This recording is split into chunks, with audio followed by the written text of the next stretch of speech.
Oi, tudo bem com vocês? Estou eu aqui, né, mas nessa tarde linda, no caso de vocês é bom dia, né, que vocês têm que acordar cedinho pra fazer minha tarefa, pra falar de que ano no ano? Primeira Guerra Mundial. Vamos a ela? Vamos a ela. Muito bem.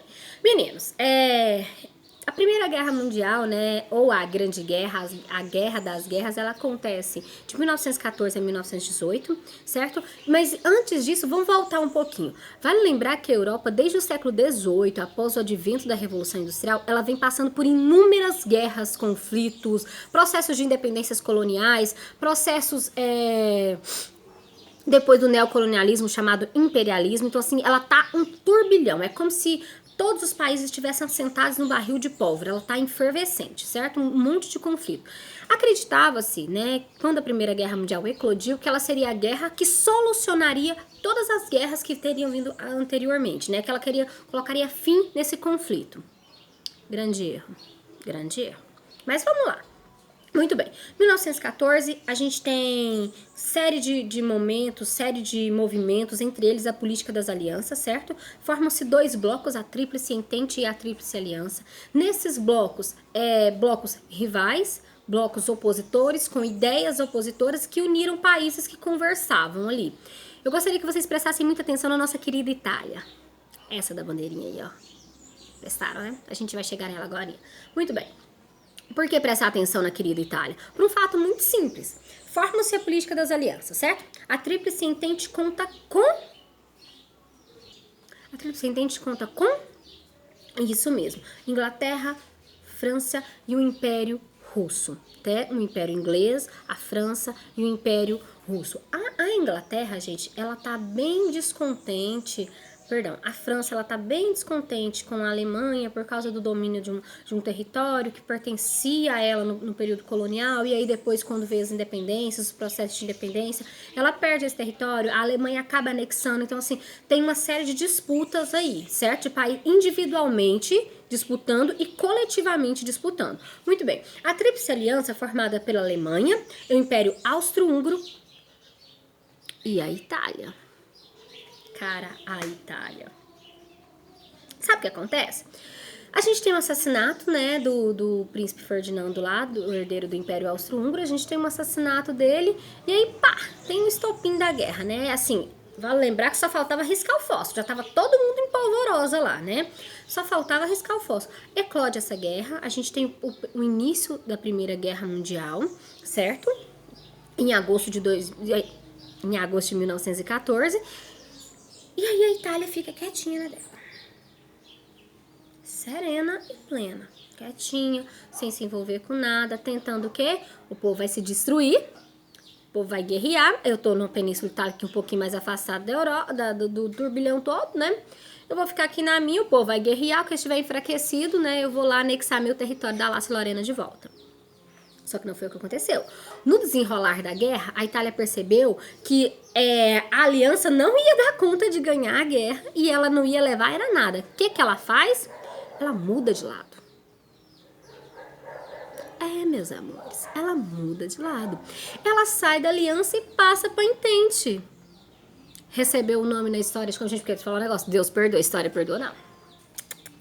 Perdoa mesmo. Recebeu o nome de quê? A grande traidora da Primeira Guerra Mundial foi a Itália. Ela começa de um lado e ela muda de lado no decorrer, no meio da guerra. O povo tá todo tiro, pá, mudei de lado.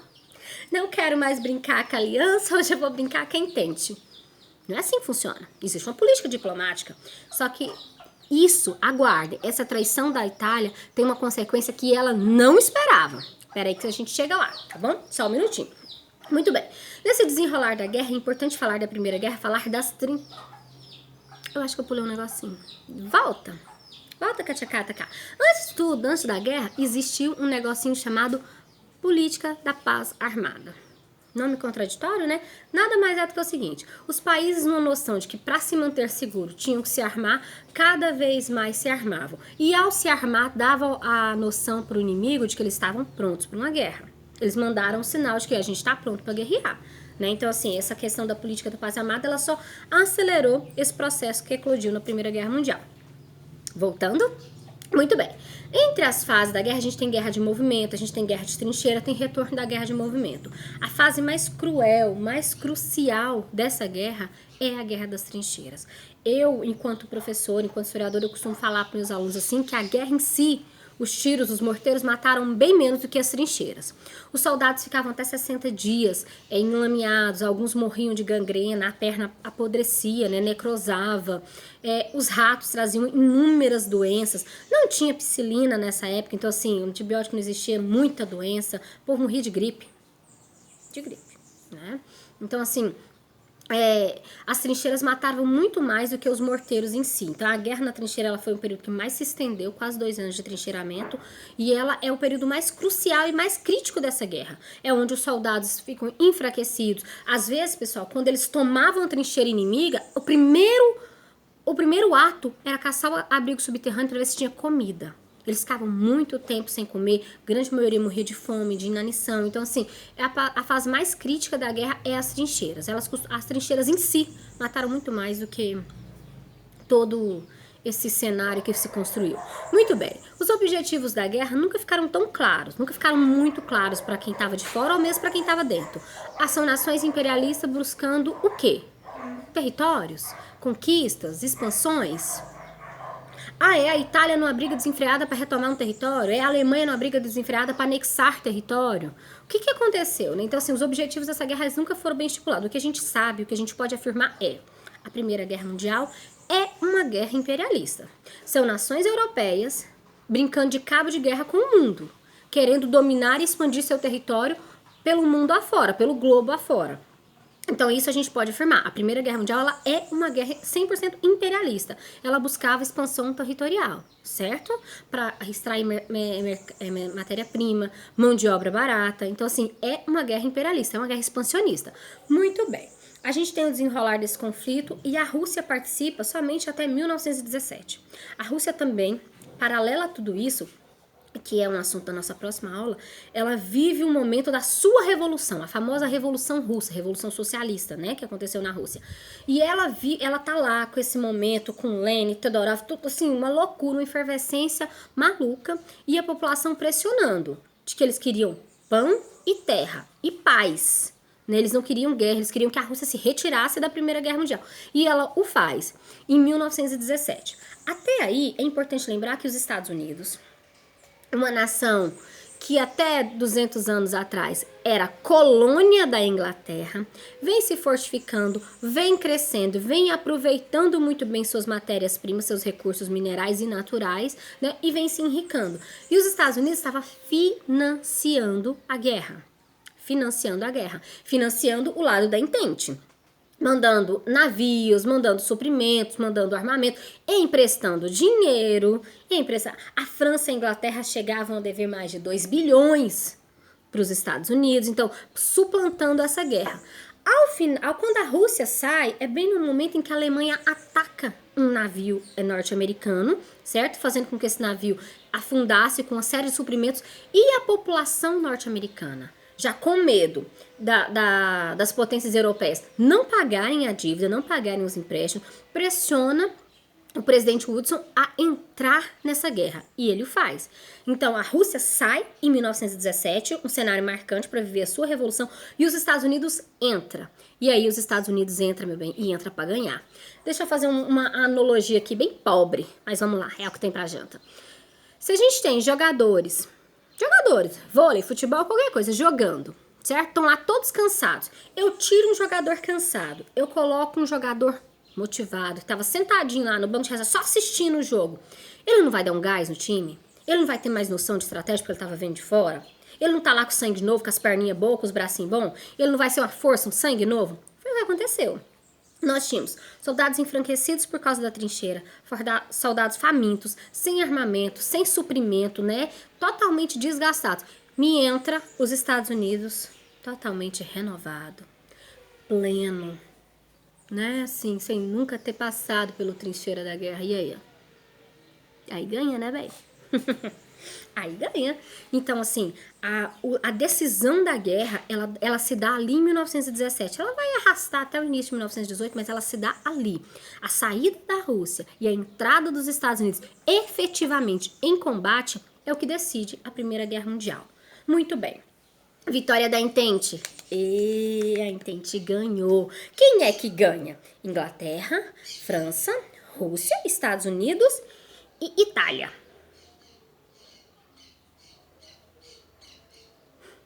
A Itália. A grande traíra da guerra ganha. Beleza. Beleza, ela ganha, né? Mudou de bloco, tá lá, né? Fazer o quê? Ganha. A gente tem uma conferência em Versalhes para se assinar, em Paris, né? Em Versalhes, para se assinar o Tratado de Versalhes. Tratado esse, toda guerra, todo conflito, meninos, eles têm um acordo de paz. Esse acordo, ele precisa ser escrito, né, tal. Não é um armistício, que é um acordo, uma trégua, ela é um acordo de paz que põe fim a um conflito. Esse Tratado de Versalhes, ele põe fim oficialmente à Primeira Guerra Mundial. Muito bem, recebe esse nome porque foi assinado no Palácio de Versalhes. Esse bonitão aí, ó. Lindão, né? Pois é. Vou lá, ainda vou ser rica. Vamos lá. Então, e aí o Tratado de Versalhes trazia diversas sanções, restrições e punições aos vencidos, aos perdedores da guerra. E algumas bonificações aos vencedores dessa guerra, né? Muito bem. O grande ponto desse tratado é a Alemanha. Eu gostaria de lembrar aos queridos alunos que gostam de uma teoria da conspiração que Adolf Hitler participou da cerimônia da assinatura do Tratado de Versalhes. Ele estava presente. Já entenderam, né? Eu sabia que vocês iam entender. Eu sabia. Muito bem. O país que recebeu as maiores sanções, perdoe meu galo, punições e deméritos foi a Alemanha. Ela foi o país mais humilhado. Essa é a palavra correta. Ela foi a nação mais humilhada por esse Tratado de Versalhes. E com essa humilhação pública, criou-se na Alemanha um sentimento de revanchonismo. Eles queriam revanche. Por isso, sabe quando a gente assiste filme de super-herói, aqueles da Marvel, que você assiste assim, o Homem de Ferro 1, aí tem um pós-crédito que você sabe que tem o 2, que tem o Thor, que tem o Capitão América 2, que tem trocentos, tem Vingadores, você sabe que tem trocentos depois? Esse é o Tratado de Versalhes. O Tratado de Versalhes é o pós-crédito da Primeira Guerra Mundial, anunciando a Segunda. Deu pra vocês entenderem? Porque essa humilhação pública da Alemanha, como grande responsável pela Primeira Guerra Mundial, e a penalização dela, ela perdeu território, ela perdeu o armamento, ela perdeu o contingente, ela não podia manter um exército, ela não podia manter indústria bélica, ela perdeu dinheiro, ela teve que pagar as custas dessa guerra. Então, assim, toda a humilhação coube à Alemanha, certo? E aí ela saiu de lá com um sentimento amargo de revanche. Tanto é que a gente eclode uma Segunda Guerra Mundial, mas isso não é o assunto para agora, certo? Vamos lá, vamos lembrar nossa querida amiga Itália. Gente boa, finíssima, super confiável, só que não. Ela não levou nada. Ela queria território? Não levou. Ela queria abocanhar os vencidos? Não levou. Ela saiu de lá. A Alemanha sai humilhada, ela sai irada, irritada. E essas duas nações, Galo, por favor, não me irrita. Essas duas nações, Itália e Alemanha, vão conceber modelos totalitários. Essas duas nações concebem ao mundo modelos totalitários extremamente cruéis, né? Nós temos na Itália, com Benito Mussolini, o fascismo, e nós temos na Alemanha, com Adolf Hitler, o nazismo. Mas esses dois movimentos, a gente vai estudar eles mais detalhadamente pra frente, tá bom? Então, só para finalizar aqui, meus amores, eu gostaria que vocês entendessem. A Primeira Guerra Mundial, ela é uma guerra por essência imperialista, porque nações europeias brigando como cabo de guerra, né, pra ver quem ficava com o território de quem anexava quem, né, e os outros não tem importância, o que vale as poderosas, né?